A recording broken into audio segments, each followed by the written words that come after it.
नमस्कार, राम राम, खमा घनी। मैं विजेंद्र धनखड़ आपका स्वागत करता हूँ सेंटम क्लासेस में। और आज हम लोग 27वें सवाल पे आ चुके हैं।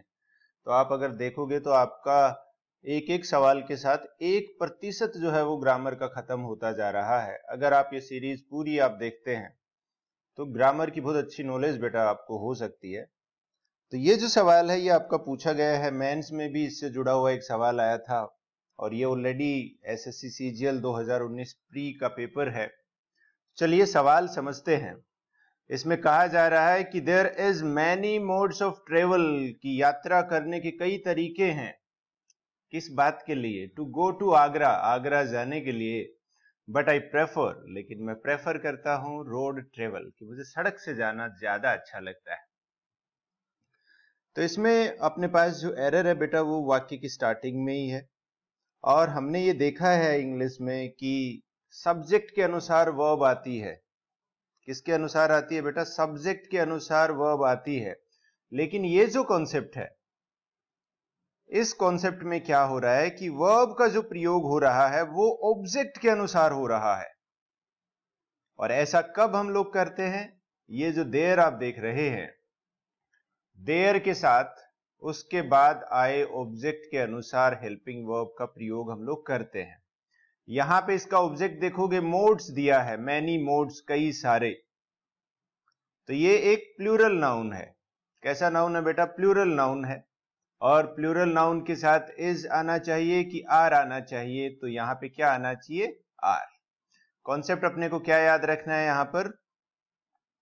कि देयर के बाद अपने पास उसका जो ऑब्जेक्ट होगा उसी के अनुसार हेल्पिंग वर्ब का प्रयोग किया जाता है। इसमें आपका सब्जेक्ट नहीं देखा जाता है। अगर यहां पे सिंगुलर नाउन है तो हम इज लिख देंगे, प्लूरल नाउन है तो हम लोग क्या लिख देंगे? आर लिख देंगे। एक सवाल मैं आपको इससे जुड़ा हुआ पढ़ाता हूं। वो पूछा गया था मेंस में कि इस तरह से सवाल आया था कि इस तरह की मशीनें उपलब्ध हैं जो आदमी को, टूल्स या मशीन्स उपलब्ध हैं which can help the human kind, कि जो कि मानवता की मदद कर सकती हैं। Which can help the human kind. तो इसमें आपको मैं ऑप्शन देता हूं। और मैं आपको ये सवाल इसलिए बताना चाह रहा था कि इस तरह का सवाल आता है तो इन चीजों पे अपना ध्यान जाता नहीं है। यहां पे मैंने लिखा कि एग्जिस्ट, और यहां पे मैंने लिखा एग्जिस्ट, एस लगा दिया।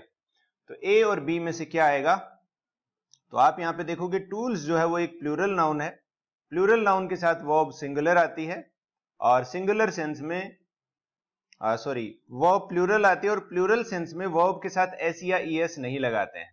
एस कब लगाते हैं? जब अपने पास सब्जेक्ट सिंगुलर हो, और देयर वाले केस में जब ऑब्जेक्ट इसका सिंगुलर हो।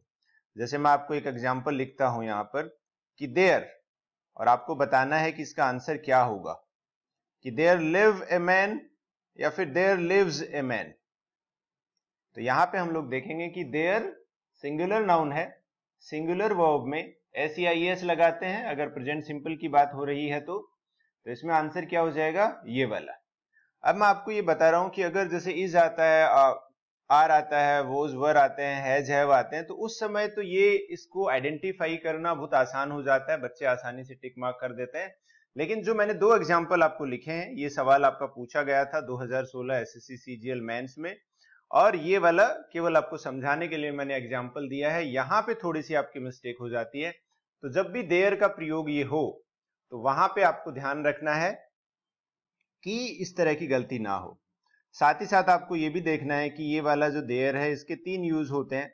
एक तो बेटा ये प्रोनाउन होता है जो इस वाक्य में यहां पे दिया है। दूसरे नंबर पे होती है कि ये एडवर्ब होती है, जिसका मतलब हम लोग कहते हैं कि वहां कहने के लिए। ठीक है। और ये प्रोनाउन के तौर पे भी इसका प्रयोग होता है एम्प्टी सब्जेक्ट के रूप में, कि जिस वाक्य में सब्जेक्ट ना दिया हो वहां पे हम लोग देयर या इट का प्रयोग करते हैं। एक और देयर होता है जो तीसरा होता है, वो अलग होता है। इसका मतलब होता है उनका। तो इनमें अपने को डिफरेंस जो है वो पता होना चाहिए। अगर चौथा हम लोग पढ़ते हैं तो एक ये भी आता है कि दे और आर को जो हम लोग लिखते हैं तो दे आर, इस तरह से ये एक साथ में बोला जाता है। तो ये एक ऑटोमेटिक एक डिफरेंट चीज है, तो इसमें कंफ्यूजन आपका होगा नहीं। तो यही आज का लेसन था। 5 मिनट अपनी खत्म हुई। और आप लोग अगर एसएससी सीजीएल के लिए तैयारी कर रहे हैं 2023 वाले के लिए, तो हमने बेटा मेंस के लिए एक क्विज बनाई है, 100 टेस्ट की क्विज बनाई है, जिसके अंदर आपके मेंस के अनुसार ही होगी, ये मेंस के पैटर्न के अनुसार होगी। और 100 टेस्ट अगर आप देते हैं, सबसे ज्यादा है ये, एक तरह से ये मेगा इंग्लिश क्विज है, जो काफी बड़ी क्विज है। अभी से अगर आप जुड़ते हैं इससे, तो आपको एग्जाम तक काफी फायदा होगा। और अभी से मेंस की तैयारी करोगे, अभी प्री जब क्वालिफाइंग हो गया है, तो मेंस का रोल काफी अहम हो जाता है। और मेंस में जिन सवालों पे ज्यादा फोकस होता है, जैसे पैसेज हो गया, क्लोज टेस्ट हो गया, पैराजम्बल हो गया, इन तीनों तरह के सवाल, टोटल 45 में से 22 नंबर के सवाल आते हैं। तो आप देखोगे कि आधा वेटेज जो है वो आपका कॉम्प्रीहेंशन पे चला गया है। उसके अलावा फिलर का सवाल है, एरर का सवाल है, इंप्रूवमेंट का सवाल है, स्पेलिंग एरर है, ये भी आपकी रीडिंग अगर अच्छी होती है तो उसमें भी इनसे फायदा मिलता है। तो ये क्विज हम लोगों ने बनाई है कि ओवरऑल आपकी इंग्लिश अच्छी हो। जैसा मेंस के पेपर में जिस तरह से सवाल पूछे गए हैं, जैसे कि जहां से उन्होंने सोर्स किया है, इंडिया टुडे से, ओपी इंडिया से, पीआईबी की वेबसाइट से, तो वैसा का वैसा पैटर्न हम लोगों ने रखा है। न्यूज़पेपर से सारे सवाल बनाए हैं, नए सवाल बनाए हैं। आपको प्रीवियस ईयर के सवाल जो हैं वो पैसेज में, क्लोज टेस्ट में, पैराजम्बल में, फिलर में, एरर में, इंप्रूवमेंट में बिल्कुल भी नहीं मिलेंगे। तो चलिए आज का वीडियो समाप्त करते हैं। और आपको अगर ये वीडियो, ये सीरीज अगर पसंद आ रही है तो प्लीज लाइक, शेयर और सब्सक्राइब जरूर करो, अपने दोस्तों के साथ शेयर जरूर करो। हमारा प्रयास आपके लिए रहेगा कि हम लगातार आपको अच्छा कंटेंट उपलब्ध करवाते रहें। वीडियो देखने के लिए बहुत बहुत धन्यवाद।